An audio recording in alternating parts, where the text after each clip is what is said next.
জন্মদিনে বা যে কোনো অনুষ্ঠানে মিষ্টি ছাড়া আমাদের প্রায় চলেই না। আর তার মধ্যে যদি থাকে সিমুইয়ের পায়েস, তাহলে তার কোনো কথাই হবে না। চলুন জেনে নিই কীভাবে সহজ উপায় বানিয়ে ফেলবেন সিমুইয়ের পায়েস। আমি এখানে ব্যবহার করেছি ভাজা সিমুই, তাই জন্য আমাকে আলাদাভাবে সিমুইটাকে আর ভাজতে হয়নি। কিন্তু আপনারা যদি ভাজা সিমুই না কিনেন, তাহলে কিন্তু অবশ্যই অল্প পরিমাণ ঘি দিয়ে সিমুইটাকে ভালো মতো করে ভেজে নেবেন।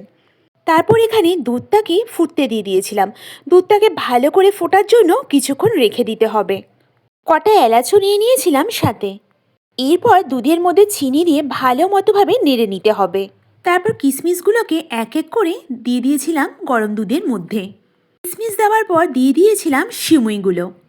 এরপর ভালো মতোভাবে নাড়াচাড়া করে নিয়ে তার মধ্যে দিয়ে দিয়েছিলাম কতগুলো এলাচ। ব্যাস রেডি হয়ে গেছিল সিমুইয়ের পায়েস। আপনারা এইভাবে খুব সহজেই ঘরে বানিয়ে ফেলতে পারবেন সিমুইয়ের পায়েস। তারপর আমি নিজের মতো করে একটু গার্নিশিং করে নিয়েছিলাম কাজু আর কিশমিশ সিমুইয়ের পায়েসের ওপর দিয়ে। আপনারা চাইলে করতেও পারেন, আবার স্কিপও করে দিতে পারেন। আজকের ভিডিওটা কেমন লাগলো অবশ্যই জানাবেন। ভালো লেগে থাকলে লাইক, কমেন্ট, শেয়ার করে পাশে থাকবেন।